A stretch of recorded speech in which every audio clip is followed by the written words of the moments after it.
On va passer tout de suite donc à la 4e séquence. On a vu d'ailleurs que le lien entre espace et espèce est complètement naturel. Et donc, c'est donc concernant cette fois la conservation de l'avifaune et des chiroptères, tout spécifiquement, que l'on va donc se consacrer. Donc, toujours avec vous, Lise et Hélène, qui restaient en duplex à Paris. Et nous serons rejoints également un petit peu plus tard par Angèle Barillo-Castet, qui est chargée de mission chiroptères et mammifères terrestres chez Deux-Sèvres Nature Environnement. Et Olivier Riquet, qui est chargé de mission Natura 2000 au Parc naturel régional Loire-Anjou-Touraine. Mais pour l'instant, je redonne la parole à Lise, donc pour cet éclairage d'un point de vue des indicateurs territoriaux et toujours de ce bilan socio-économique des actions menées avec les projets financés. Absolument. Alors, en effet, là, pour ce qui est des actions de conservation qui ont été accompagnées par la Fondation, un premier élément de bilan, c'est que ces projets ont concerné quasi exclusivement 2 groupes d'espèces qui sont l'avifaune et les chiroptères. Je vais néanmoins vous présenter la répartition sur une cartographie. Donc, en termes de nombre de projets, nous avons accompagné 10 projets sur les 102 soutenus au total par la Fondation. Et cette action de conservation représente 8% du financement global de la Fondation.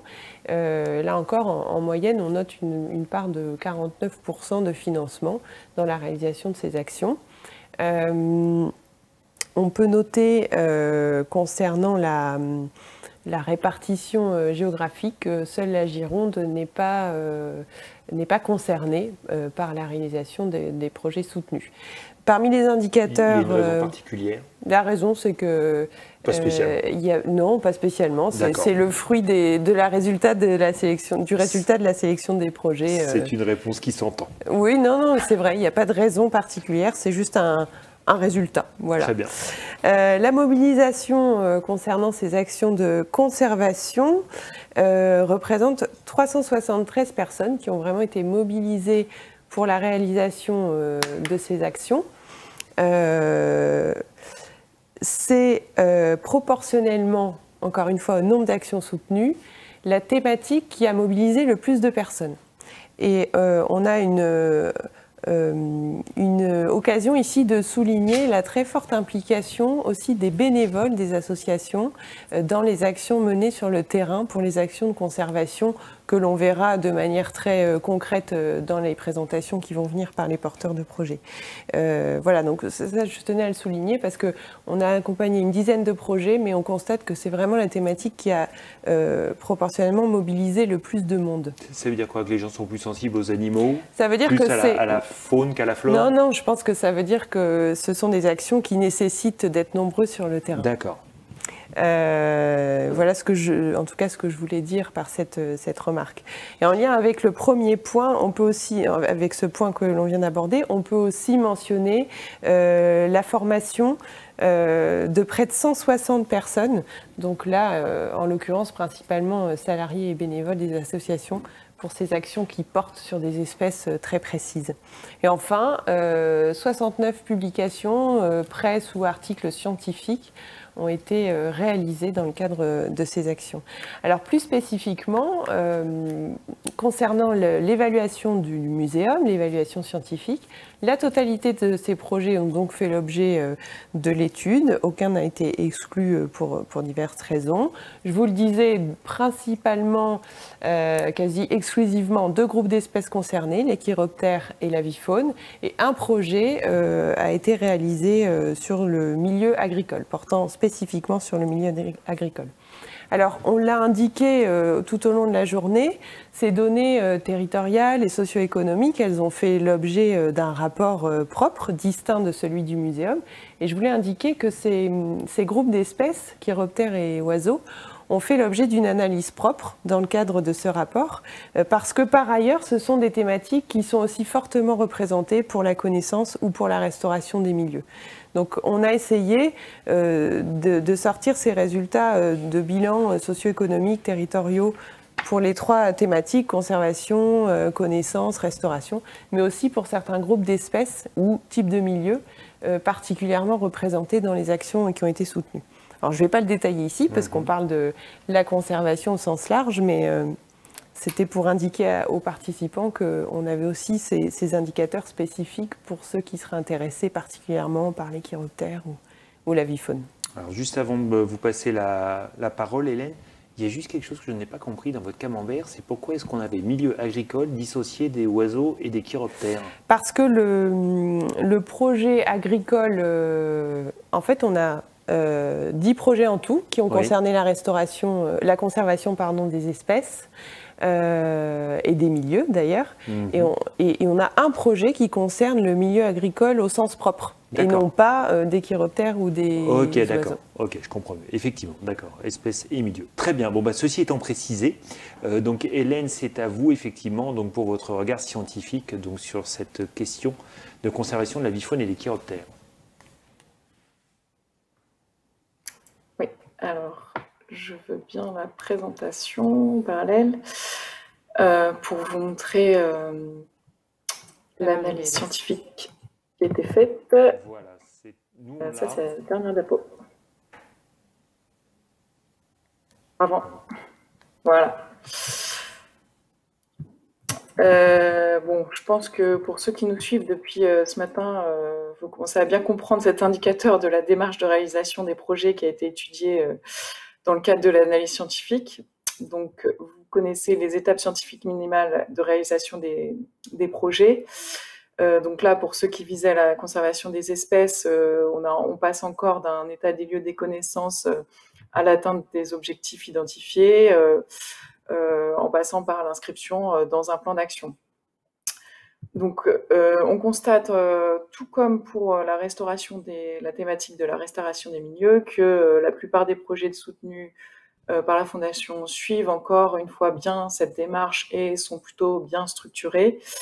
Et on note malgré tout encore la difficulté associée à la mise à disposition des données, encore une fois, et à la difficulté donc, qui est liée d'analyse des résultats et de comparaison de l'état de la biodiversité avant et après projet. Alors, pour illustrer un peu aussi, comme ça a été fait pour la thématique de la restauration, l'impact des projets sur cette thématique de la conservation sur les deux groupes qui ont été concernés, les oiseaux et les chiroptères.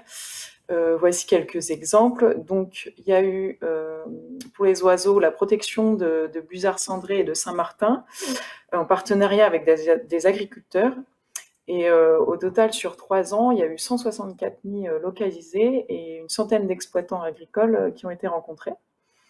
Alors, sur un autre projet oiseaux, il y a eu la création d'un site de nidification de population de sternes pierre-garin sur un lac. Et pour les chiroptères, il y a eu une rénovation d'une maison forestière en gîte de reproduction et de suivi des individus.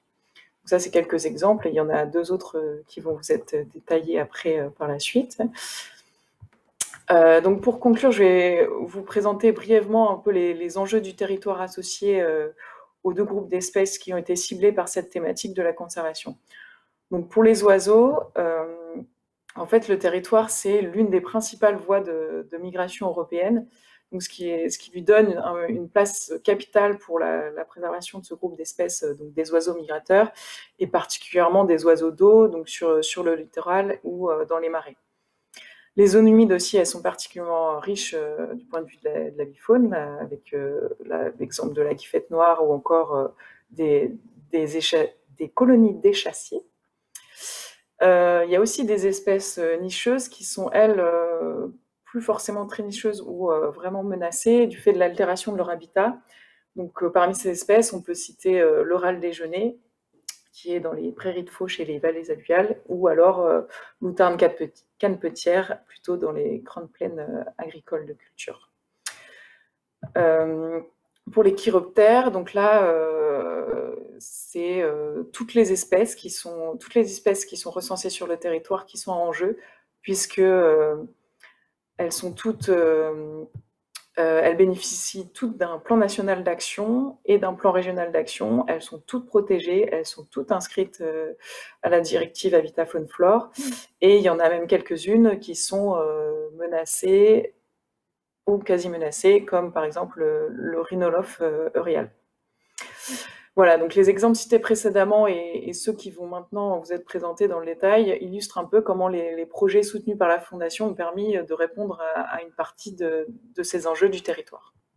Alors, merci à vous. Avant qu'on donne la parole donc à Angèle Barrido-Castet, qui doit être d'ores et déjà en duplex avec nous, juste une question pour vous deux, pour avoir suivi l'ISEA depuis quelques années. Il a beaucoup été question à une époque du Vison d'Europe. Aujourd'hui, on n'en parle pas. Alors certes, vous allez me dire, le sujet c'est la vie-faune et les chiroptères, et voilà.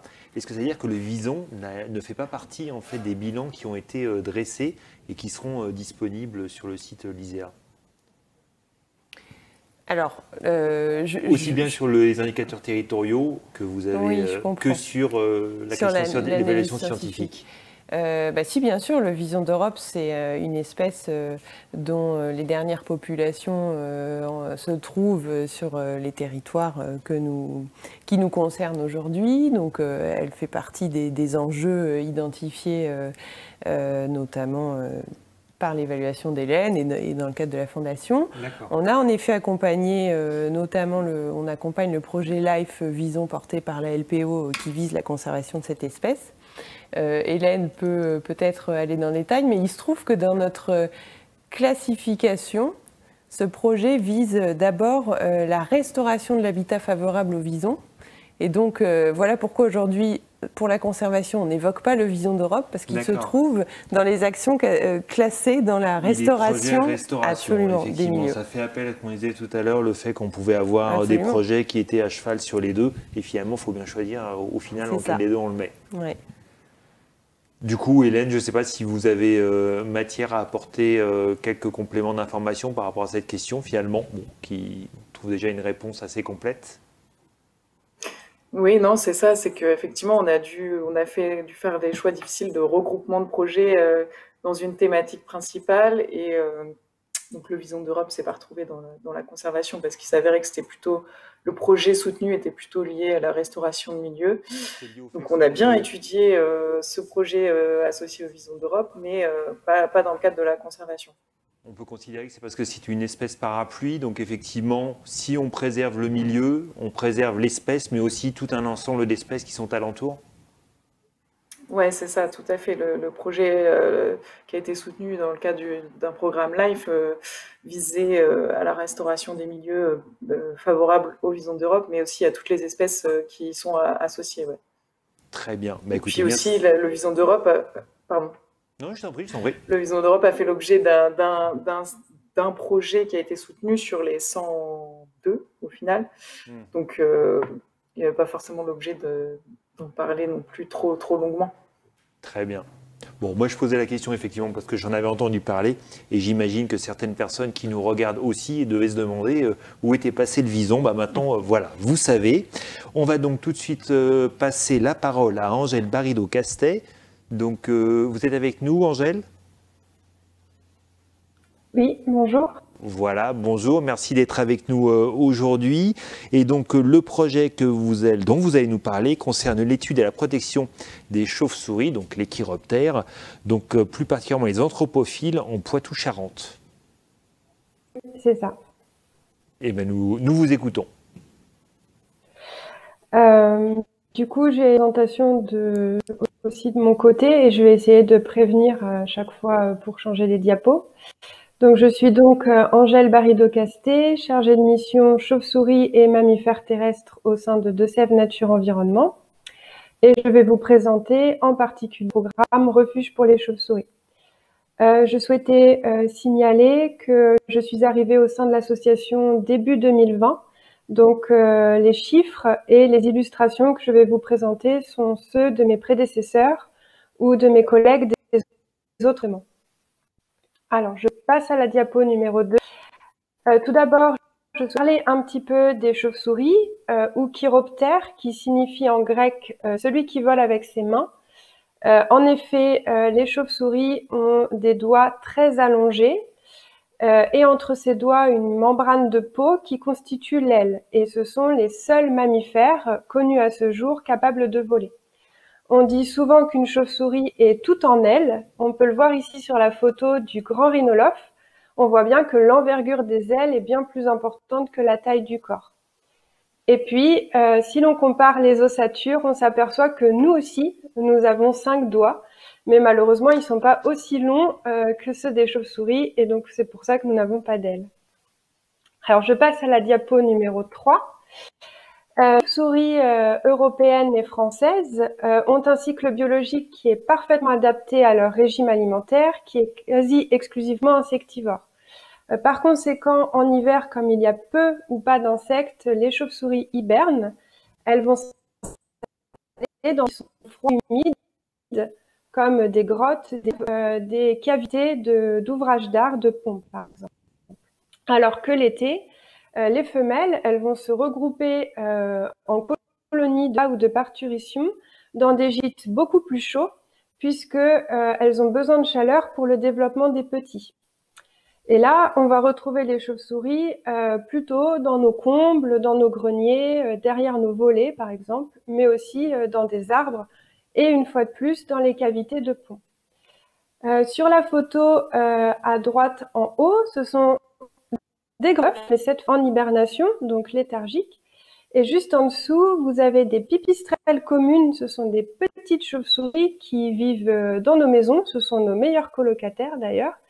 Et ce sont des petites chauves-souris fissuricoles, donc qui aiment bien se confier, aiment bien se mettre dans des endroits très restreints. Je passe à la diapositive numéro 4. Comme on peut le voir, en fonction des espèces et en fonction de la période de l'année, les chauves-souris utilisent des habitats très différents. Et les chauves-souris anthropophiles, donc qui aiment les humains en grec, alors en réalité elles se sont plutôt bien adaptées à nos constructions. Elles vont vraiment utiliser tous les éléments structurels d'une maison ou d'une ferme, donc on peut les retrouver en contexte rural et urbain. Et elles vont également utiliser les ouvrages d'art. C'est le cas du murin de Daubenton que vous pouvez voir ici, qui est une espèce assez typique des ponts. C'est un murin qui est spécialisé dans la chasse des insectes au-dessus de l'eau. Il a d'ailleurs de très grands pieds pour les attraper. Et ces chauves-souris anthropophiles, elles peuvent être très discrètes, très cryptiques, ce qui rend l'observation difficile et parfois on ne sait pas qu'elles sont présentes dans les bâtiments ou dans les ponts. Et ce qui peut occasionner, dans le cadre de rénovation ou de destruction de ces bâtiments, des destructions involontaires des habitats. Comme dit précédemment, toutes les espèces de chauves-souris sont protégées et leur habitat également. Donc l'objectif de ce programme, de ce projet de l'ISEA Biodiversité était d'abord d'améliorer les connaissances sur les chauves-souris en recherchant des colonies de mise bas et d'ensuite de mettre en place un réseau de refuges pour les chauves-souris. Donc, pour améliorer les connaissances, divers protocoles ont été entrepris. Premièrement, des prospections visuelles en bâti privé, public, ouvrage d'art qui consistent à identifier et compter les chauves-souris à vue. Et ça permet de sensibiliser directement les particuliers, les communes ou les gestionnaires des sites et de créer un certain bouche à oreille puisqu'ils vont communiquer autour d'eux sur la présence et la recherche de chauves-souris. Lorsque les chauves-souris ou les sites ne sont pas accessibles, on va privilégier de la détection ultra. Donc, les souris françaises ont un système d'écolocalisation pour chasser et se déplacer. Et grâce aux détecteurs à ultrasons, on peut identifier les espèces et ainsi rechercher des gîtes.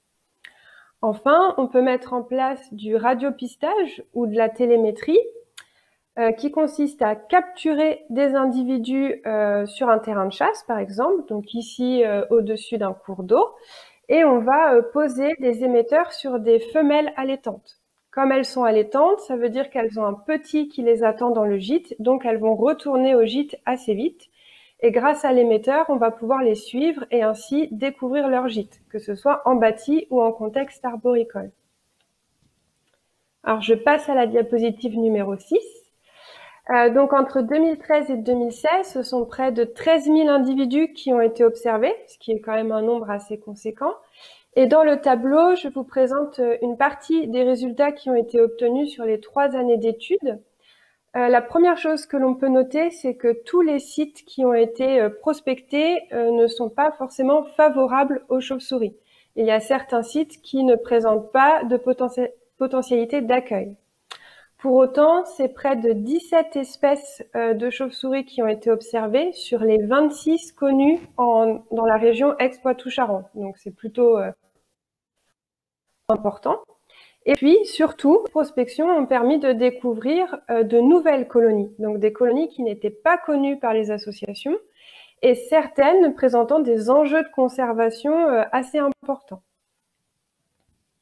Je passe à la diapo numéro 7.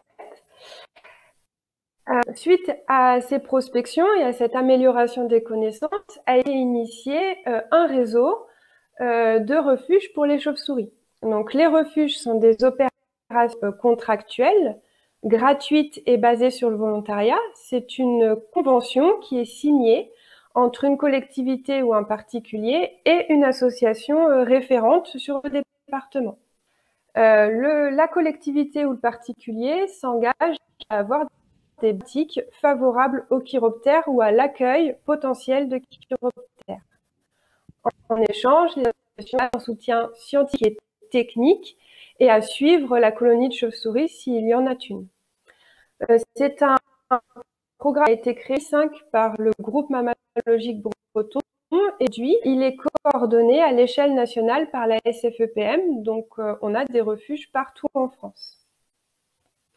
Alors, je passe à la diapo numéro 8. Sur la période 2013-2015, c'est près de 209 refuges qui ont été signés sur l'ensemble des 4 départements. Et en grande partie, ces refuges ont été signés avec des particuliers, donc sur du bâti privé. Et en 1994, des chauves-souris au sein de ce refuge. Sur la carte, vous avez en orange les communes qui présentent au moins un refuge qui a été signé entre 2013 et 2015. Donc, il y a une certaine hétérogénéité sur les 4 départements. Ces refuges ont permis de mettre en place des aménagements qui ont 2 objectifs. Premièrement, d'améliorer l'accueil ou la potentialité d'accueil des chauves-souris. Et deuxièmement, de réduire les nuisances que peuvent causer la colocation avec les chauves-souris. Donc, pour améliorer l'accueil, sur la diapo numéro 9, on peut, par exemple, concevoir et installer caissons de chaleur. Alors, le caisson de chaleur, ça va plaire aux rhinolophes notamment, parce que ça va concentrer la chaleur nécessaire pour le développement des petits, et également obscurcir un comble, puisque ce sont des espèces réputées pour être assez lucifuges. Et les déchets, le crotte et l'urine va se concentrer sur le sol du caisson de chaleur et non pas sur le sol du comble et sur le matériel qui peut être stocké. Donc ça a vraiment un objectif double, à la fois pour les chauves-souris et pour les propriétaires. Cependant, sur la diapositive numéro 10, parfois, sur certains sites, ça peut être compliqué ou trop coûteux de mettre en place un caisson de chaleur. Donc, on peut installer des bâches. Alors là, ça va simplement réduire le déjectiol ou sur le matériel.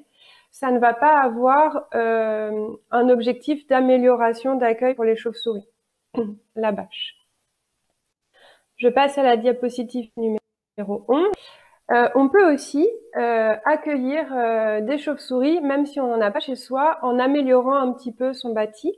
Ça peut consister à ouvrir déjà nos greniers, nos combles et à créer aussi des gîtes, comme par exemple ici à droite un gîte artificiel, ou alors d'installer des planches entre des chevrons qui là vont plaire à des chauves-souris beaucoup plus fissuricoles, comme la pipistrelle tout à l'heure, mais il y a d'autres espèces aussi, et qui vont bénéficier de la concentration de la chaleur aussi dans ces petits espaces. Puis, dans la construction de bâtiments, ou dans le cas de rénovation de bâtiments aussi, prendre en compte les chauves-souris en créant des chiroptières, donc des passages qui vont être uniquement aux chauves-souris, ou en intégrant des gîtes directement dans l'isolation des... Donc, on peut être refuge, que l'on ait une souris chez soi, ça s'engage à mettre en place des actions qui vont permettre aux chauves-souris de s'installer éventuellement. Je passe à la diapositive numéro 12. Avec ces 2 graphiques, je souhaitais présenter l'évolution des refuges depuis 2015. Donc sur le graphique de gauche, on voit le nombre de nouveaux refuges qui sont signés chaque année pour les 4 départements de l'ex-région Poitou-Charentes. Donc on a eu beaucoup de signatures de conventions en 2014 et 2015 grâce aux efforts de prospection et au financement qui a permis aux associations d'y consacrer du temps. Depuis 2015, nous avons beaucoup moins de temps à consacrer aux refuges. Donc, ceci peut expliquer que le nombre de nouvelles conventions soit moindre. Mais pour autant, nous avons des conventions, des signataires qui rejoignent le réseau tous les ans. Et sur le graphique de droite, c'est la répartition des refuges par département de l'ex-région. Et nous sommes assez fiers en Deux-Sèvres puisque nous sommes le premier réseau départemental de France. Et d'ailleurs, cette année, nous allons sûrement dépasser les 200 refuges chauves-souris sur notre territoire. Alors, je passe à la diapositive numéro 13. Ce programme Refuge pour les chauves-souris a un rôle essentiel de sensibiliser des particuliers, des collectivités sur les chauves-souris, de donner une image beaucoup plus positive de ces petites bêtes qui sont souvent méconnues, mal aimées et qui souffrent aussi de superstitions. C'est également un bon retour sur les aménagements, sur l'efficacité des caissons de chaleur par exemple ou des installations de bâches, que ce soit pour les chauves-souris ou pour les propriétaires. Et enfin, ça permet de créer des liens qui peuvent durer dans le temps entre des associations référentes et des particuliers ou des collectivités. Par contre, les refuges, cette convention, ce ne sont pas des protections juridiques, non parce qu'on n'a pas beaucoup de temps financé à consacrer au refuge tous les ans.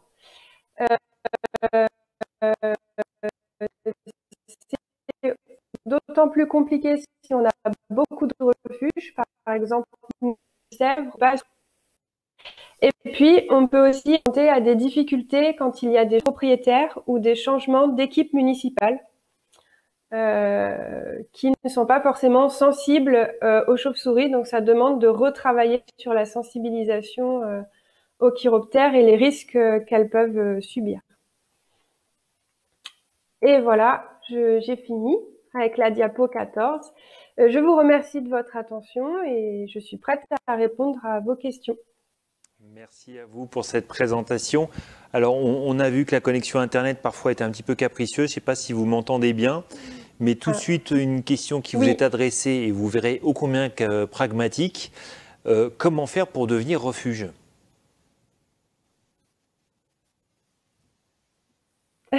Premièrement, sur le site de la SFPM, donc la Société française d'études pour les mammifères, qui met les liens pour toutes les associations partenaires. Donc, vous avez juste à choisir votre région, département, et vous retrouverez l'association qui s'en occupe. Et ensuite, vous contactez cette association et on vous donnera les informations pour devenir refuge. D'accord, donc c'est gratuit pour les gens qui veulent être refuge. Il suffit effectivement de contacter. Il n'y a pas besoin de participer financièrement à l'établissement du refuge, à la structure ? Non, alors c'est une convention qui est gratuite. Nous, on fournit ensuite un livret technique et une plaque PVC refuge. Mais après, s'il y a des qui doivent être faits, ça peut être financé par les s'ils le souhaitent, ça peut être financé par les dons des associations et aussi des assos qui s'occupent de ce programme. Très bien. Alors, vous évoquiez, on l'a compris effectivement, donc parmi les raisons en fait qui font que les gens détruisent volontairement ou involontairement les nids, effectivement, il y a les opérations de rénovation. Bon, ça, on comprend qu'effectivement, l'idée, c'est pas de détruire le nid, mais que c'est un dommage collatéral. Vous parliez effectivement des questions de superstition, du fait qu'entre guillemets, les chauves-souris ont mauvaise presse. Quelles sont les autres motivations ? On a cru comprendre effectivement qu'il y avait les notions des déjections, des odeurs peut-être qui posent problème aux propriétaires qui en ont chez eux malgré eux finalement? Oui, alors, les chauves-souris sont quand même des colocataires assez faciles à vivre à mes yeux, mais effectivement, elle est l'action qui pose problème parce que ça se balade assez facilement. Mais c'est plutôt l'urine qui va odeur, surtout l'été, il fait chaud. C'est pour ça que l'on préconise l'installation de bâches parce que ça se nettoie beaucoup plus facilement. Et puis, il faut aussi avoir conscience que les chauves-souris, elles reviennent tous les étés dans leur gîte, mais qu'elles vont rester que quelques semaines. Donc, c'est vraiment une nuisance qui est quelques semaines pendant l'été.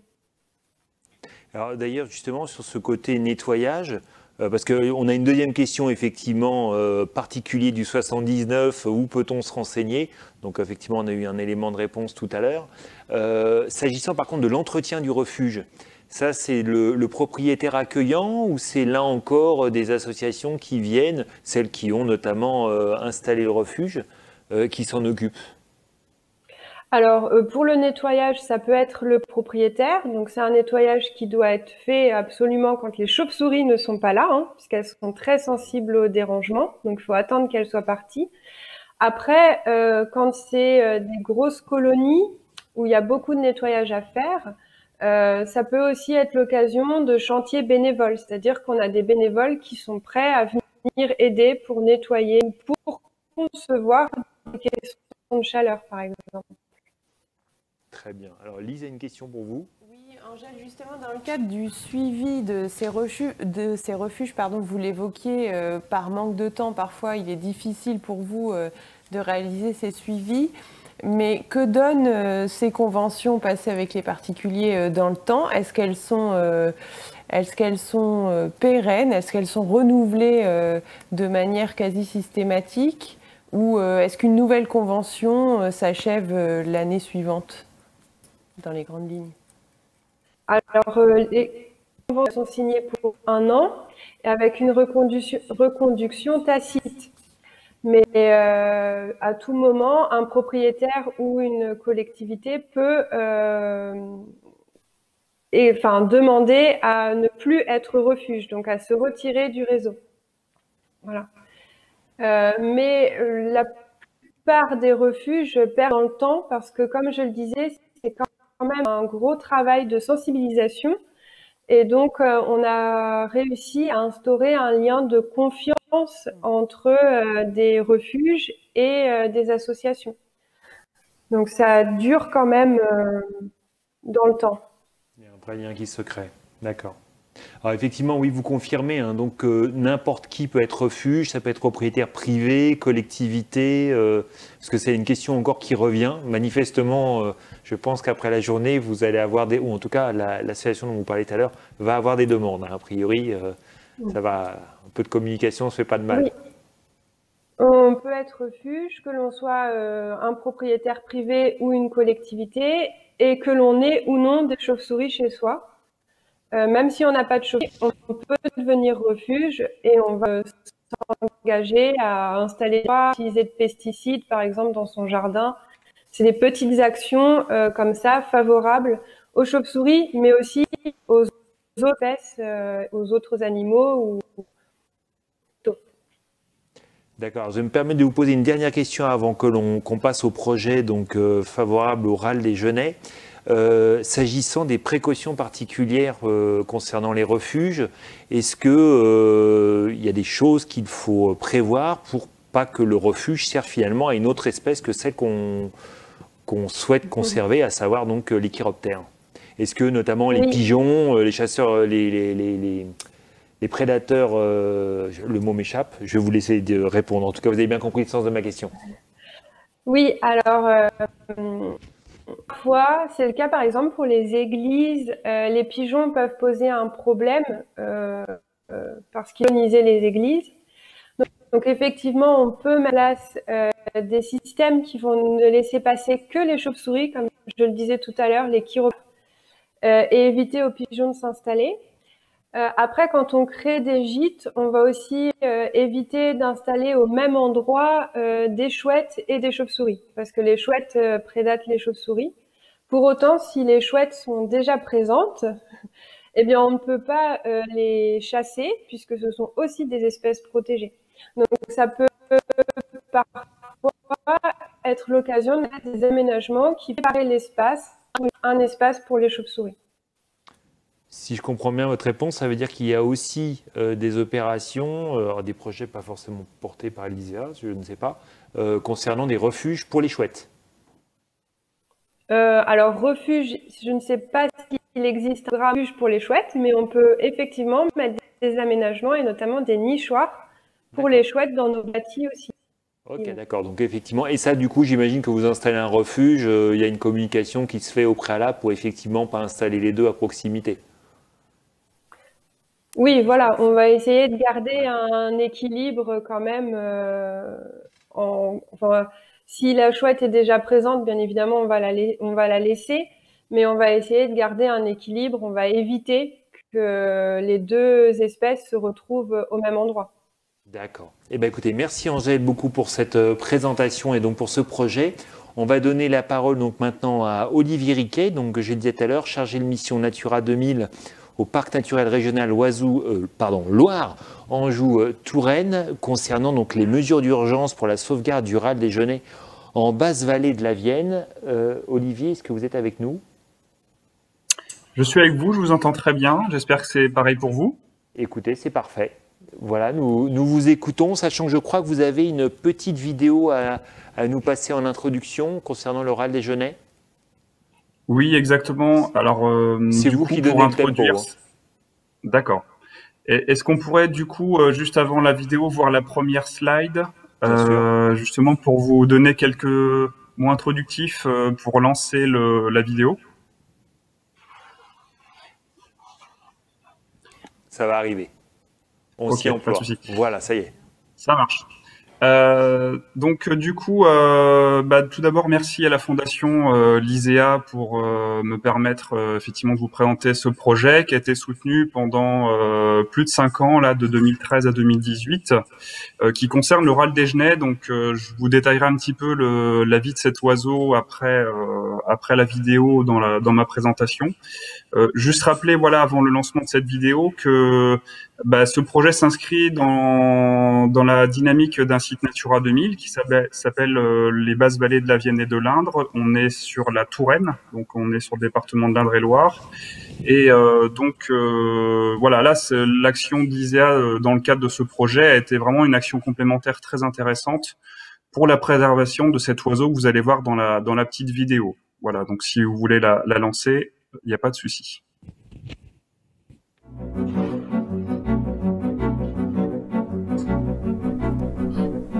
Nous sommes situés au cœur du parc naturel régional Loire-Anjou-Touraine, sur un territoire de confluence où la Vienne et l'Indre rencontrent la Loire.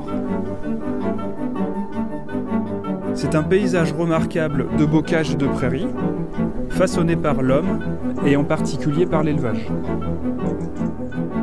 Il est inscrit au patrimoine mondial de l'UNESCO.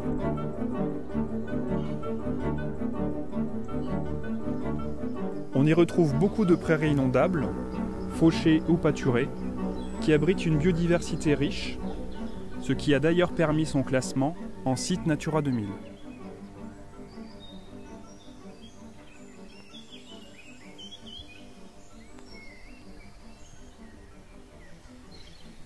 C'est le paradis de nombreux oiseaux migrateurs, dont le râle des genêts qui est en voie d'extinction.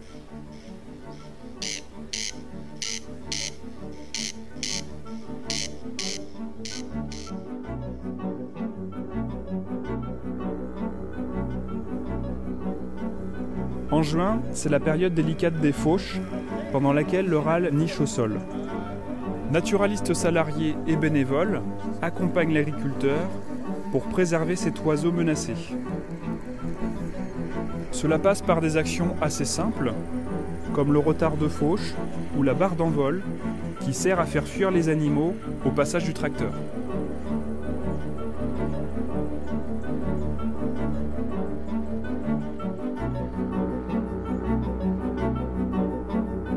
Ces bonnes pratiques agricoles sont garantes du maintien de cette biodiversité, mais aussi d'une part importante de ce qui fait notre patrimoine commun.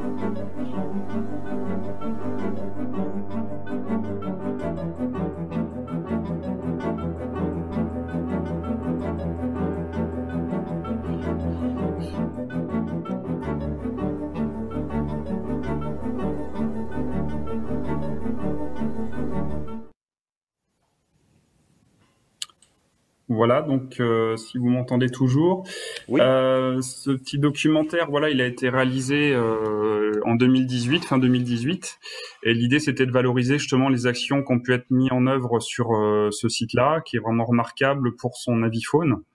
Et donc je vous propose de passer à la deuxième slide pour revenir au diaporama, pour être efficace au niveau timing.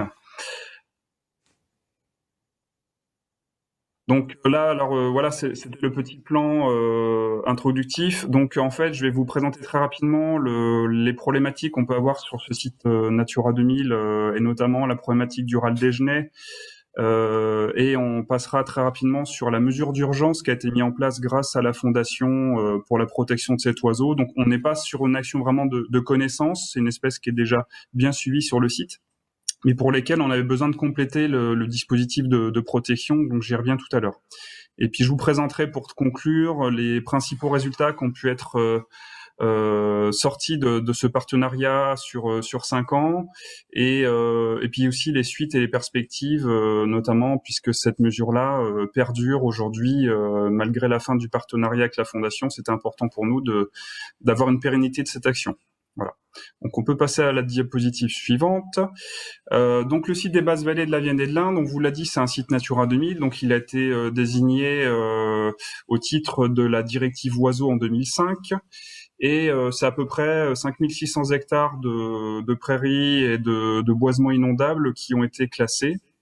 Donc là, on se trouve vraiment sur la partie ouest de l'Indre-et-Loire, sur un site de confluence. Voilà, donc on est vraiment dans des milieux alluviaux, confluence entre la Loire et la Vienne d'une part, et puis l'Indre et la Loire également. Donc nous, alors dans le cadre du projet avec la Fondation, ça a été essentiellement de travailler sur la vallée de la Vienne, qui concentre la dernière population de râle des genêts en région centre, et c'est la dernière population aussi pour le parc. Le râle des genêts étant une espèce donc de la directive oiseaux, et à ce titre a permis de désigner ce site en Natura 2000. Alors on travaille en partenariat, pour donner un petit historique, de longue date aussi avec les associations locales et la Chambre d'agriculture. Alors la Chambre d'agriculture d'Indre-et-Loire travaille avec nous depuis très longtemps sur le dispositif agro-environnemental. On pourra y revenir après. Donc tout ce qui est mesures agro-environnementales sur le site. Et puis on travaille aussi avec le Centre permanent d'initiative pour l'environnement Touraine-Val de Loire, qui est basé près de Chinon, qui s'occupe des suivis scientifiques et notamment ornithologiques de ce site-là. Donc on peut passer à la slide suivante si vous voulez. Merci, voilà. Donc nous, le parc, en fait, on s'inscrit en tant que chef de file du projet Natura 2000, puisqu'en fait, on est animateur, on est maître d'ouvrage de l'animation du site depuis une dizaine d'années. Et donc nos efforts sont focalisés essentiellement sur le râle des genêts et les espèces associées, puisque c'est l'espèce la plus menacée, en tout cas sur le site. Alors, il faut savoir que c'est une espèce qui est un peu particulière, un peu exigeante. Donc c'est une espèce qui vit dans les prairies de fauche chez nous en Europe de l'Ouest, et donc elle niche au sol. Alors c'est un peu la même problématique que pour d'autres oiseaux comme moutarde canepetière, pour ceux qui connaissent. Le gros souci c'est notamment la fauche, qui peut détruire les nichés, puisque l'espèce niche chez nous au printemps et début d'été. Alors c'est un oiseau qui est pas très grand, qui est de la taille à peu près d'une caille pour vous situer, qui fait 130 à 200 grammes maximum.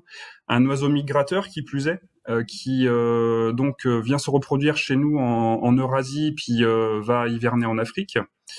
Et qui est assez discret d'ailleurs. C'est une espèce qui est pas facile à détecter. Donc la principale façon de faire, c'est en fait de sortir le soir. C'est une espèce nocturne et crépusculaire. On détecte les mâles chanteurs, donc un peu comme pour l'outarde. Et c'est à partir de ça qu'on essaie d'estimer une population, ce qui est pas toujours évident. Donc la biologie, très rapidement, c'est donc une espèce qui fait 1 à 2 pontes chez nous dans les prairies alluviales de la vallée de la Vienne, une espèce qui arrive à peu près mi-avril et qui repart à la fin août, et donc il va pondre à peu près une dizaine d'œufs entre fin avril et début mai. Et si les conditions sont favorables, une deuxième ponte peut avoir lieu aussi entre le 15 juin et le 15 juillet, sous réserve effectivement que les fauches soient tardives. Donc on a une action forte sur ces aspects-là de fauches tardives. Donc c'est une espèce qui va se nourrir principalement d'insectes chez nous pendant l'été, et qui peut avoir aussi se nourrir de mollusques ou de graines. Et une espèce à durée de vie courte. Donc ça, c'est important aussi pour comprendre la suite avec la mesure. C'est une durée de quelques années maximum, 5-6 ans, et un taux de survie très faible en fait interannuel, puisque on estime, d'après les études qu'on a, que c'est à peu près un tiers des jeunes produits qui reviennent en fait sur le site l'année d'après. Donc il y a beaucoup de pertes avec notamment les migrations. On peut passer à la slide suivante. Voilà, donc espèce en danger critique d'extinction en région Centre-Val de Loire, donc est sur les listes rouges des oiseaux nicheurs de la région. C'est une espèce qui se porte vraiment pas bien du tout en Europe de l'Ouest et particulièrement en France, où l'espèce a décliné mais de manière spectaculaire ces dernières décennies. Donc là, quelques chiffres pour illustrer ça. Donc c'est en une trentaine d'années, donc on a eu une perte de 90% des effectifs, notamment sur la vallée de la Vienne, qui est suivie depuis les années 90. Donc on est passé de plus de 50 malchanteurs à moins d'une dizaine dans les années 2010. Donc ça, c'est très très inquiétant. Et puis au niveau national, là, ça suit les mêmes courbes, puisque on est passé à moins 85% à peu près entre les années 70 et aujourd'hui. Donc c'est une situation très alarmante pour cette espèce qui est une des plus menacées au niveau des oiseaux, on va dire en France, quoi. Donc les causes sont multiples, je vais pas détailler, mais une des causes principales, c'est la perte d'habitat, la modernisation agricole aussi, qui peuvent cumuler aussi avec des effets météo néfastes comme des crues tardives aussi qui peuvent mettre à mal les nichés. La slide suivante, s'il vous plaît. Merci. Donc là, la mesure d'urgence qui est le cœur du sujet d'aujourd'hui.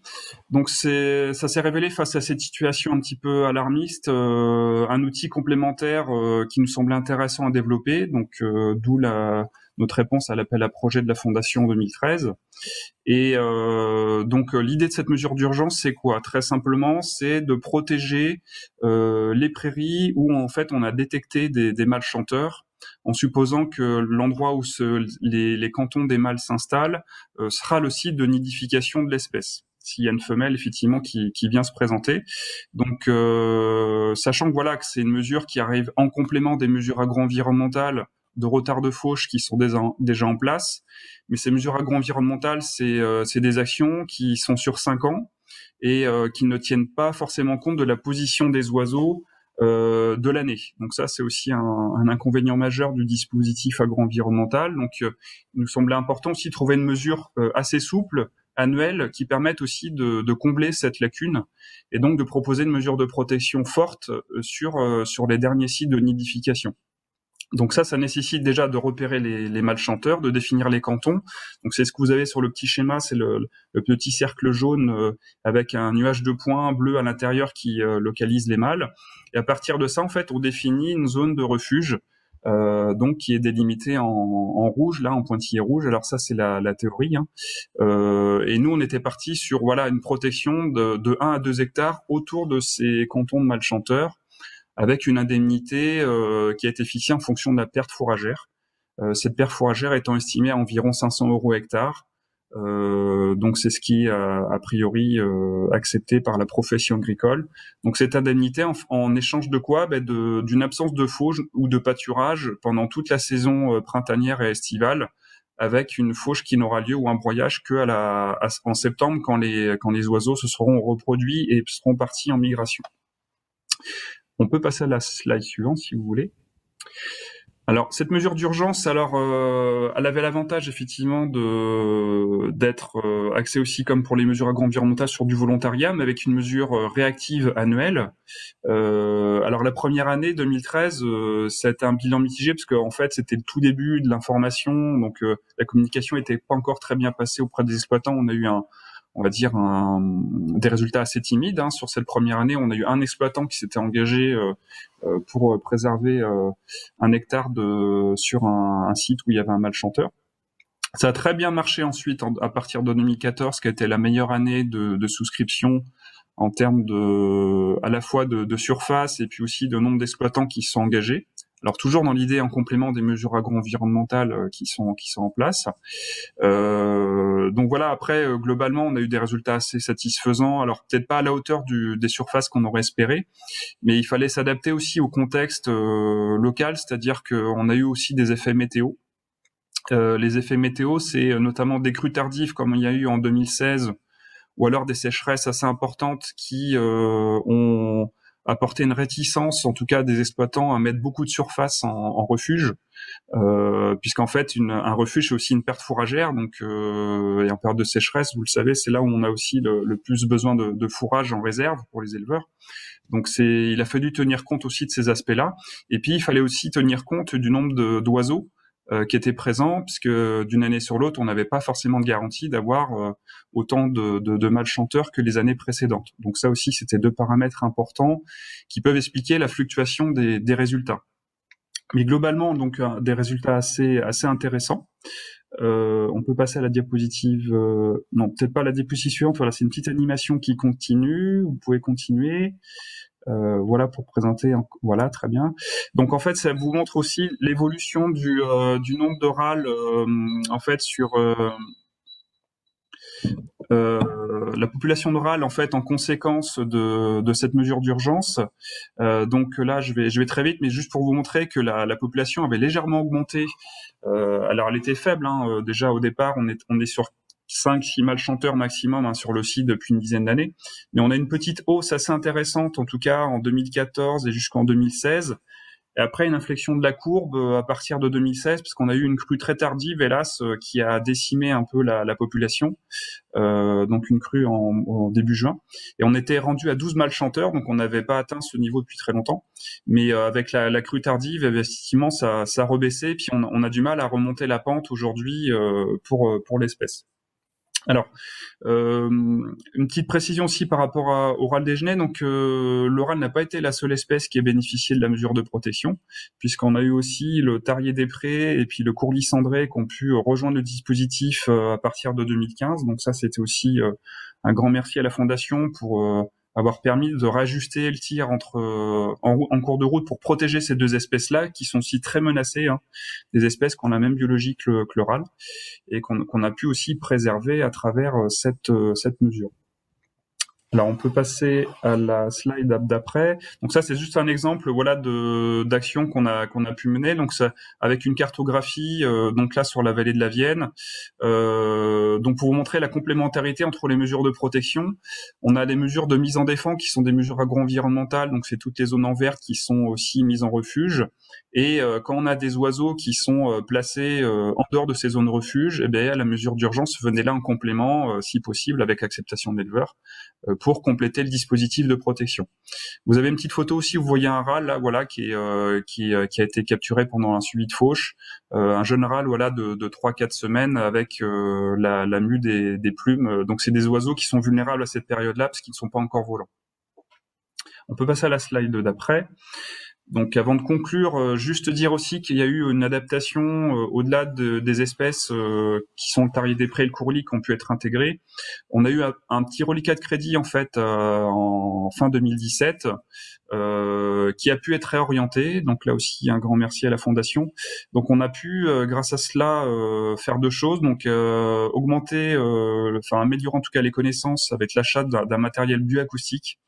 Alors ça, la bioacoustique, c'est en plein développement en ce moment, mais l'idée, c'est en gros d'obtenir l'empreinte vocale des oiseaux chanteurs pour essayer de les identifier d'une année sur l'autre et voir d'un site à l'autre quand il y a des échanges de population. Donc ça peut être financé, et donc c'est une expertise scientifique qui est toujours en cours, donc on enregistre tous les ans les malchanteurs qu'on peut avoir sur le site. Et puis donc une action de protection supplémentaire. Vous avez vu dans le petit documentaire ce qu'on appelle la barre d'effarouchement ou barre d'envol. On a pu en acheter 3 aussi avec les reliquats de crédit qu'on a mis à disposition des agriculteurs sur les sites à enjeu râle des genêts. Donc ça, c'était aussi une mesure de protection supplémentaire pour éviter la destruction directe des jeunes oiseaux ou des adultes sur les prairies. Je crois qu'il y a encore une slide. Et puis ça doit être la conclusion. Alors depuis, cette mesure d'urgence, en fait, elle nous a semblé tellement intéressante qu'on a souhaité la faire perdurer. Donc là, en fait, on a des financements croisés, mais on a un soutien aussi d'autres mécènes depuis 2017, avec notamment EDF ou la Dreal Centre Val-de-Loire, qui ont permis la poursuite du dispositif. Donc c'est pas forcément beaucoup d'argent tous les ans, mais c'est un petit plus quand même supplémentaire pour faire cette mesure d'urgence. Et donc alors où en est le râle des genêts aujourd'hui? Alors c'est vrai on vit un petit peu au jour le jour, mais l'espèce n'a pas été entendue, en tout cas l'année dernière. C'était la première fois depuis les suivis des années 90, donc on a eu très peur de perdre la dernière population, et on a eu 2 malchanteurs cette année qui sont revenus, et la mesure d'urgence a pu être activée aussi sur un des cantons de malchanteurs. Donc on voit toujours l'utilité de maintenir en tout cas cette mesure-là pour cette espèce qui est très très fragile. C'est un peu l'image de ce qui avait été dit sur l'écrevisse à pattes blanches. On est vraiment en limite d'extinction, donc c'est hyper important de maintenir ces choses-là. Et puis après, on a d'autres programmes scientifiques qui sont en cours, la détection thermique notamment, je rentrerai pas dans le détail. Et puis une barre d'effarouchement, on va en racheter une aussi pour équiper les agriculteurs de la vallée de l'Indre. Donc voilà, en conclusion, moi je remercie vivement la Fondation pour son aide et qui a permis en tout cas de mettre le pied à l'étrier pour cette mesure-là qui nous semble encore indispensable aujourd'hui. Merci à vous donc pour ce projet. Alors nous n'avons pas de questions qui ont été posées, donc n'hésitez pas si vous en avez, il est encore temps. Moi j'en ai noté quelques-unes, Lise, je ne sais pas si c'est votre cas aussi. Vous me dites si je me trompe, Olivier, mais le projet a évolué au fil de l'eau finalement, puisqu'au départ c'était que le râle, finalement ça a été étendu à d'autres espèces. On va dire qu'il y a une certaine forme d'agilité qui a accompagné ce suivi, ces mesures d'urgence. Oui, complètement, parce que c'est vrai qu'au départ, on s'était focalisé uniquement sur le râle des genêts et uniquement sur la vallée de la Vienne d'ailleurs, parce que c'était le dernier secteur où l'espèce était présente. L'évolution, c'est qu'effectivement, la courbe des espèces qui accompagnait le râle était aussi tellement alarmante qu'on s'était dit, on a des espèces qui vivent dans le même habitat, pourquoi pas leur faire bénéficier aussi de cette mesure de protection-là. C'était pertinent d'un point de vue, je pense, scientifique. Et donc l'évolution, en tout cas la souplesse de cette mesure-là, avec la Fondation, ça a été vraiment très très bénéfique parce que les terriers des prés, notamment le courlis, ont aussi eu des courbes d'effectifs améliorées grâce à cette mesure-là. Et je rajouterais même qu'au niveau territorial, on a pu aussi remettre la vallée de l'Indre dans le dispositif, puisque le râle des genêts était revenu en 2015 et en 2016 sur le site. Donc ça faisait plus de 10 ans que l'espèce avait disparu de la vallée de l'Indre et son retour, ça a permis aussi, grâce au soutien de la Fondation, de protéger certains cantons sur cette vallée-là. Alors j'ai une autre question, c'est s'agissant de la pérennité. Au-delà donc de cette mesure d'urgence qui vise à éviter l'effondrement de cette population, on voit bien que pour l'instant ça fonctionne tant qu'on paye les exploitants au regard du manque à gagner s'ils ne fauchent pas. Ça veut dire finalement qu'on est aliéné, ou en tout cas on est engagé ad vitam aeternam à devoir leur compenser effectivement ce manque à gagner. Ça veut dire quoi? Ça veut dire que faute de financement, la mesure d'urgence, un jour ou l'autre, elle ne servira plus à rien parce que de facto, on refauchera et à ce moment-là, le râle disparaîtra. Point d'interrogation. Oui, alors là vous mettez le doigt sur un point important. C'est vrai que la politique qu'on a mis en place, en tout cas au niveau français, par rapport à souvent la protection des espèces en milieu agricole, c'est par le biais d'indemnités, par des biais de compensation financière. Donc c'est un petit peu la carotte, effectivement, pour que les exploitants jouent le jeu. C'est vrai qu'en l'absence de ces aides-là, fort à parier qu'effectivement il n'y aurait pas autant d'efforts qui seraient faits pour préserver ces espèces-là, parce que clairement les exploitants, eux, même s'ils ont une sensibilité environnementale, ils ont quand même un outil de production à faire tourner.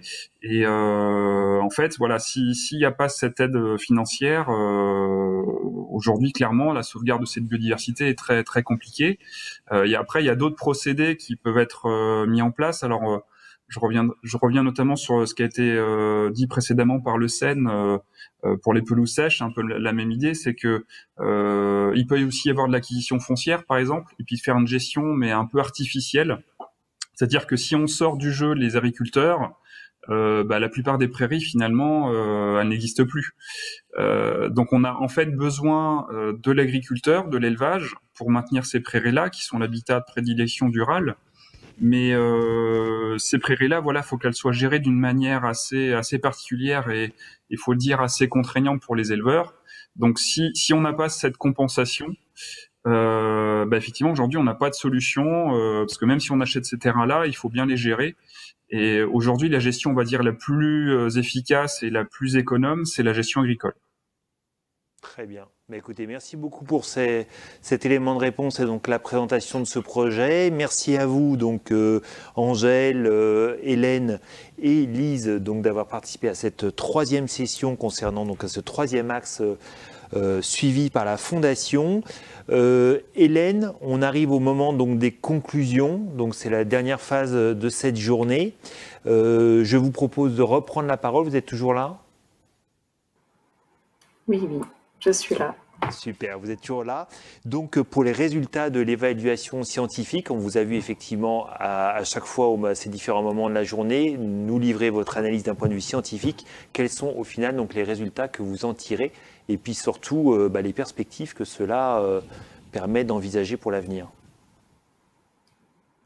Oui, alors avant de vous exposer les conclusions du muséum sur l'étude, en fait, je voulais quand même revenir sur des résultats importants et intéressants qui n'ont pas pu être présentés avant. Donc, même si je n'aurai pas le temps de tout vous montrer, vous savez, on vous l'a dit plusieurs fois, vous pourrez retrouver l'intégralité des éléments concernant l'analyse dans le rapport qui est dédié. Du coup, je veux bien qu'on lance la dernière présentation sur ces résultats. Elle va arriver. Ok, ça marche. Voilà. Petite photo du râle pour finir, voilà. Et donc, pour rappel, donc pour ceux qui n'auraient pas été là ce matin et pour rafraîchir un peu les mémoires en cette fin de journée, je vous ai remis l'objectif de l'analyse scientifique et les 4 problématiques qui a concerné donc les 73 projets qui ont été dédiés à l'analyse scientifique sur les 102 soutenus au départ. Donc, slide suivante, on a passé du temps au travers de cette journée sur la seconde problématique. Et là, slide suivante, on va se consacrer à la première question qui concerne donc les enjeux de biodiversité et comment les projets soutenus par la Fondation ont donc répondu aux enjeux espèces du territoire. Pour rappel, il y a eu trois grands enjeux qui ont été étudiés, donc les enjeux espèces, espace et continuité écologique. Donc, pour les enjeux espèces, donc pour rappel, les différents critères, enfin les différents types d'enjeux espèces étudiés, donc ils sont sur le graphe à gauche, listé à gauche. Donc, il y en a 5. Donc, ce qu'on peut retenir de cette figure, c'est qu'il y a une grande proportion des projets qui répond à ces 5 enjeux. C'est les barres en vert clair que vous voyez. Donc, pour exemple, on peut prendre les 49 sur les 73 projets qui concernent des espèces bénéficiant de plans nationaux d'action et ou de plans régionaux d'action. Et si on va plus loin, on regarde les montants engagés, donc ils ne sont pas affichés ici, mais on a constaté qu'il y a 35,4% des dépenses qui ont été engagées en faveur de projets qui étaient dédiés à des espèces qui bénéficiaient de plans nationaux d'action. Donc, pour rappel, l'objectif de départ dans les appels à projets pour la Fondation, c'était d'avoir 30% des fonds de la Fondation qui étaient dédiés à ces projets, à ces espèces. Donc là, l'objectif est pleinement rempli. Sur la seconde figure à droite, on constate qu'il y a seulement 6 projets qui ne répondent à aucun de ces enjeux espèces qui ont été identifiés pour l'analyse. Mais à l'inverse, il y en a 86% qui, donc la plupart, qui répondent à plusieurs enjeux espèces. Donc c'est un fort pourcentage, mais ça s'explique aussi par le fait qu'une espèce elle-même peut cumuler plusieurs enjeux qui ont été identifiés. Une espèce menacée, par exemple, peut être aussi protégée et bénéficier d'un plan national d'action, comme les chauves-souris, par exemple. Et souvent, les espèces qui bénéficient d'un plan national d'action, elles ont au préalable été identifiées comme menacées ou protégées. Donc, une espèce, elle peut facilement répondre aux 5 enjeux identifiés, comme c'est le cas, par exemple, de l'outarde carpentière, qui, elle, coche tous les enjeux espèces. Alors, diapo suivante, s'il vous plaît. Maintenant, si on s'intéresse aux espaces à enjeu du territoire, donc je vous ai remis les 10 types d'espaces à enjeu qui ont été retenus pour l'analyse scientifique en début de diapo. Là, on constate qu'il y a 80% des projets qui se situent au moins sur un espace à enjeu et 70% des projets qui se situent sur plusieurs espaces à enjeu. Donc là encore, on a de bons résultats et un fort pourcentage, mais c'est aussi à rattacher au fait qu'un site peut cumuler plusieurs enjeux espaces, et il y a aussi de nombreux projets qui se situent sur divers sites et qui sont donc multi-espaces. Les espaces à enjeu les plus concernés par les projets, c'est les ZNIEF, les zones naturelles d'intérêt écologique, faunistique et floristique, et les zones Natura 2000, donc, qui concernent plus de 70% des projets. C'est aussi à rattacher en lien avec leur représentativité sur le territoire, puisque ces deux types d'espaces sont les espaces majoritaires sur le territoire de l'étude. À titre d'exemple, les ZNIEF, les surfaces de ZNIEF représentent 16,2% des 6 départements étudiés. Alors, diapositive suivante, voilà. Donc, dernier enjeu parmi les 3 grands identifiés pour l'analyse scientifique, c'est les continuités écologiques.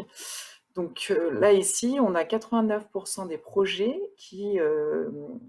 soutenus qui ont été localisés sur des secteurs identifiés à enjeu en termes de continuité écologique, donc que ce soit sur les réservoirs ou sur les corridors, ou sur les deux d'ailleurs. Et ça aussi, c'est à mettre en lien avec leur proportion sur le territoire, puisque si on cumule réservoir et corridor, on a quand même 80% de la surface du territoire qui est concernée par ces enjeux de continuité écologique, tout cumulé. Donc c'est aussi logique qu'on retrouve un fort pourcentage de ces projets soutenus par la Fondation.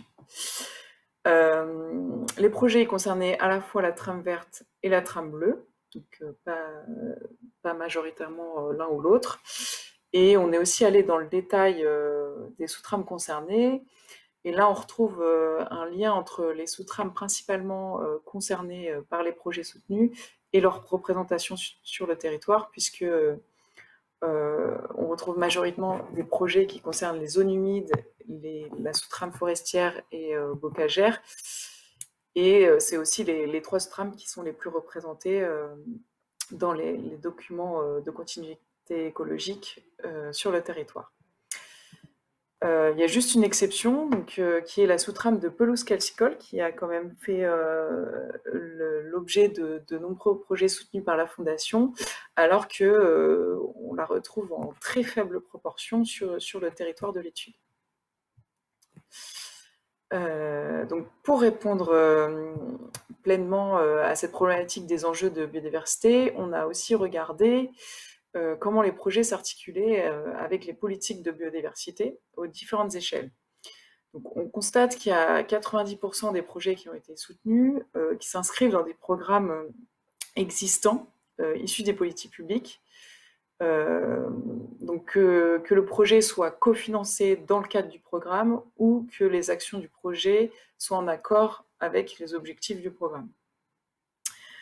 Donc vous avez ici la proportion des projets illustrés en lien avec les cadres donc, de gauche à droite, communaux, intercommunaux. ensuite départementaux, nationaux, régionaux et européens.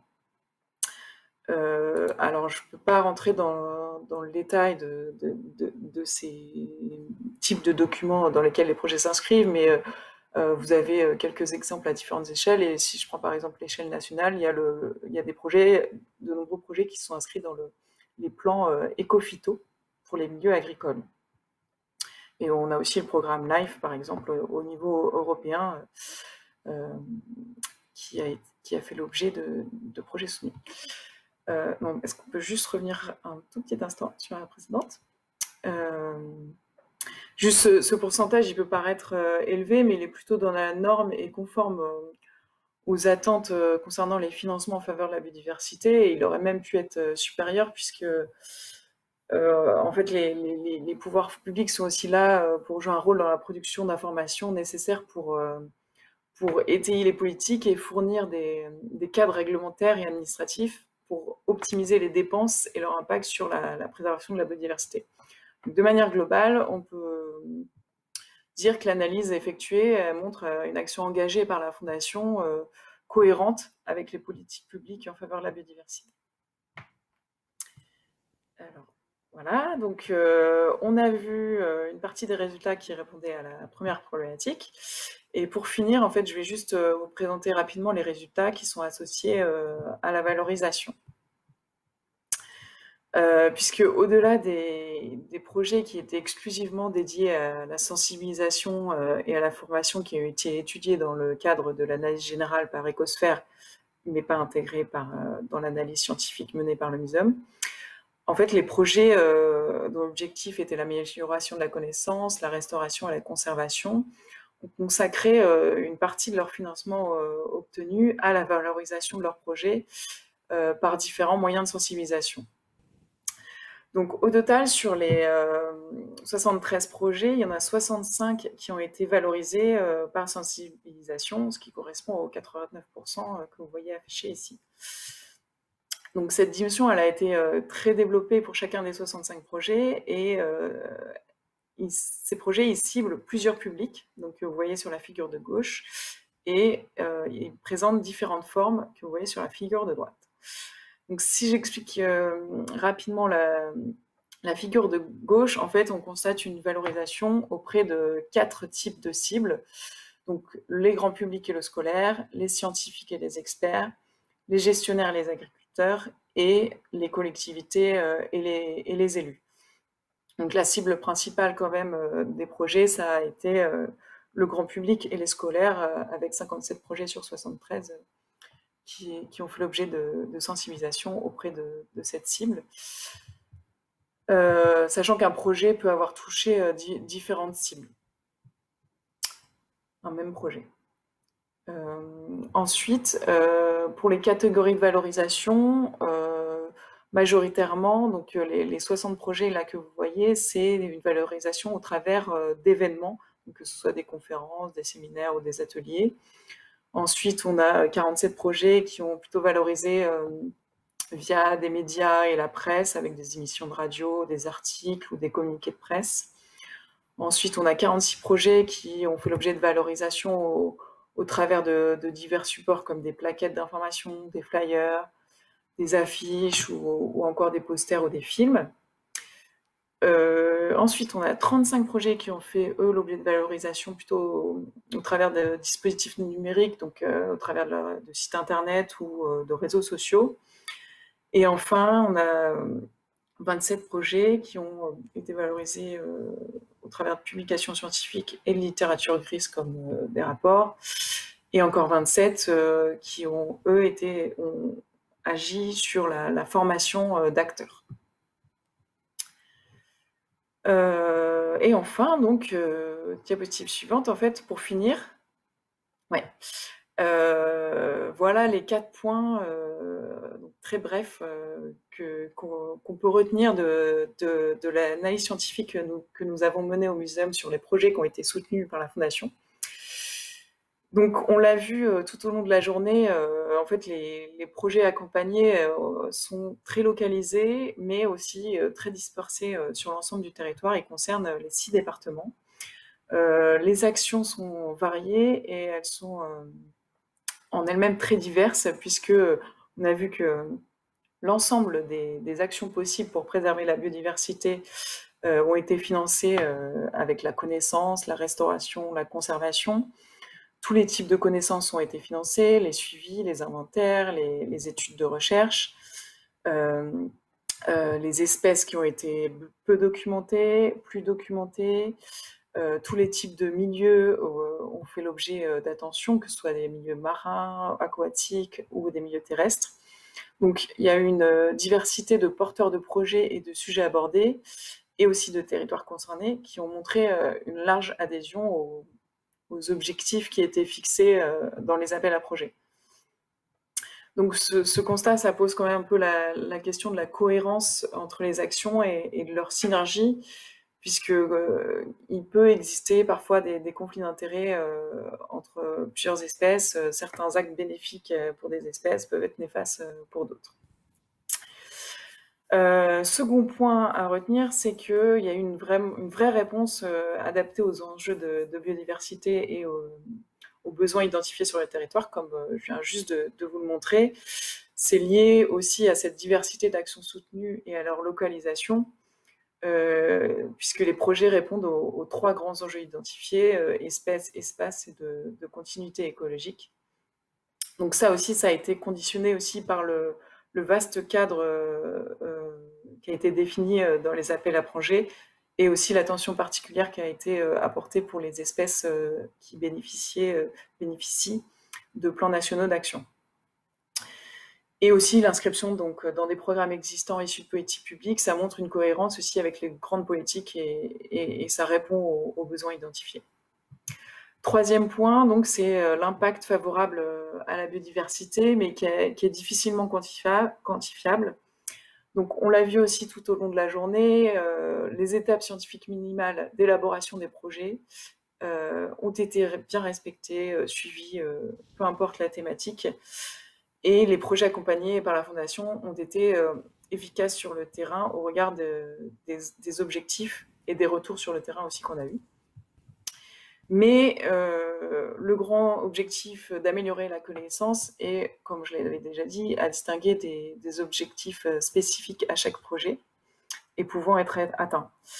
Et là, on a constaté donc que la connaissance était améliorée à l'échelle du projet, mais que sur les 73 projets, on a seulement 17% qui ont mis à disposition leurs données dans des bases de données publiques. Et ce sujet vraiment de transparence, de partage et de standardisation de données, alors je sais qu'il est difficile à gérer, à appréhender et complexe vraiment à mettre en œuvre, mais il est indispensable pour vraiment une connaissance efficiente. Le dernier point, c'est l'inscription dans la durée de ces projets qui était aussi une volonté de la Fondation qui s'est confirmée, puisque donc, je ne vous ai pas montré les résultats ici, mais vous pourrez les retrouver dans le rapport, puisque peu importe la durée du projet qui a été soutenu, en fait, après analyse, on s'est rendu compte que les actions s'inscrivaient vraiment dans des perspectives à moyen ou long terme. Et à ça, a été associée une sensibilisation assez remarquable, comme je viens juste de vous le présenter dans les résultats. Et donc j'ai une dernière diapositive juste pour conclure cette journée et sur cette analyse qui a pu être faite sur tous ces projets et sur le soutien qu'a pu apporter la Fondation. Donc ce premier point, c'est que bien qu'il ne soit pas forcément novateur qu'une structure du secteur privé finance des actions en faveur de la biodiversité en parallèle des activités de l'entreprise via une fondation, et c'est pas non plus nouveau qu'il y ait une évaluation scientifique des actions soutenues, mais c'est quand même important de souligner la démarche vertueuse qui a été engagée par la Fondation LISEA Biodiversité, puisque depuis son lancement, en fait, la Fondation a eu la volonté d'un réel apport sur le long terme pour la préservation de la biodiversité du territoire, que ce soit dès le lancement des appels à projets avec la mise en place d'un comité, sélection comprenant des experts, l'appui de l'ADREAL, enfin, le suivi tout au long de la procédure, et puis aujourd'hui on en est à on en est là avec le colloque de restitution et l'analyse scientifique qui a été faite, menée par le muséum.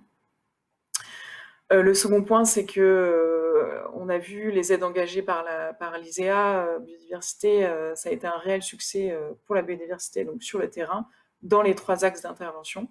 Donc l'utilité des financements, elle est certaine, mais il reste quand même une marge de progression sur la structuration des données produites dans le cadre des actions qui ont été soutenues, sur la nécessité d'un état de référence avant projet pour pouvoir vraiment connaître l'impact que ça a eu sur le territoire, et sur la cohérence des actions selon des lignes directrices de la Fondation vis-à-vis de la préservation de la biodiversité sur le territoire. Et donc enfin, au terme de l'analyse, en fait, le muséum a suggéré des préconisations pour l'éventuel soutien de projets futurs selon 3 axes. Donc ces préconisations s'adressent un peu de façon générale dans le cadre de mise en place de projets en faveur de la préservation de la biodiversité. Donc le premier axe, ce serait s'appuyer sur les enjeux du territoire pour le choix des projets, grâce aux différents documents de référence, donc aux politiques publiques et à tous les documents qui existent à toutes les échelles, et aux acteurs locaux, donc qui travaillent aussi à bien identifier ces enjeux du territoire. Donc là, dans le cadre des départements concernés, je pourrais en citer plusieurs, mais pour exemple, il y a quand même l'ARB de Nouvelle-Aquitaine et Fauna, donc l'ex-OAFS qui était présent ce matin, qui ont fait des travaux sur la hiérarchisation des enjeux du territoire. Le second axe, ce serait assurer une meilleure cohérence et une coordination des projets. Donc ce qu'on entend ici par une meilleure cohérence, c'est que le territoire et les enjeux sont très vastes. Du coup, un axe prioritaire pourrait être pris. Il faudrait avoir une réflexion globale et des discussions sur l'objectif souhaité en lien avec la biodiversité ciblée lors de l'orientation des financements, pour une action plus efficiente et durable sur une espèce ou un groupe ou un type de milieu ou encore un écosystème.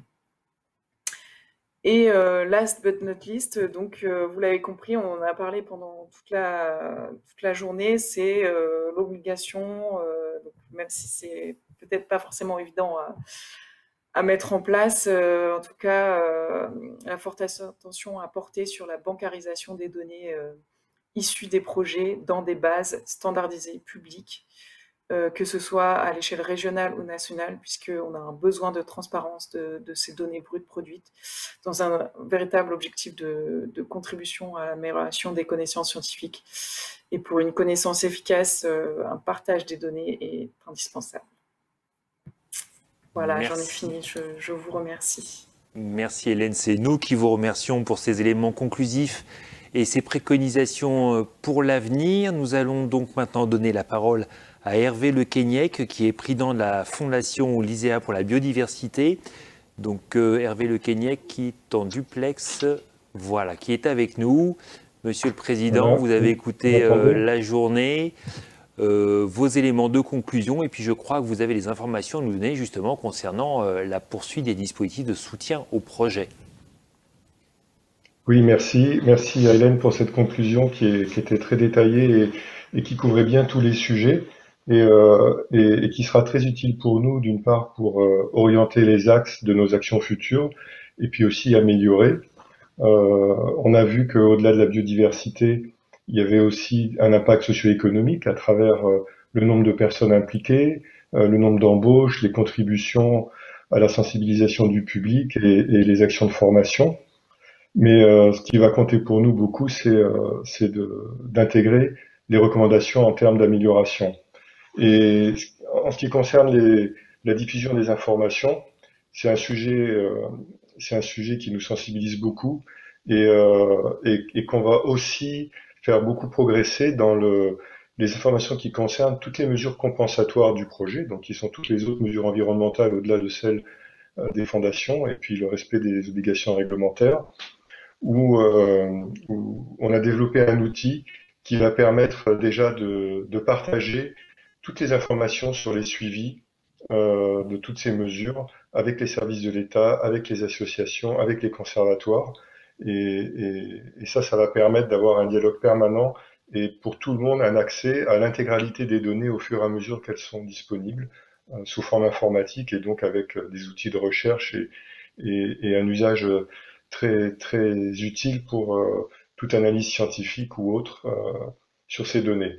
Donc ça va être un aspect important qu'on va aussi intégrer dans les actions futures de la Fondation. Ce que j'ai noté, moi, au travers de cette journée et au travers de tout ce qui s'est fait depuis 8 ans avec la Fondation, c'est l'engagement des acteurs.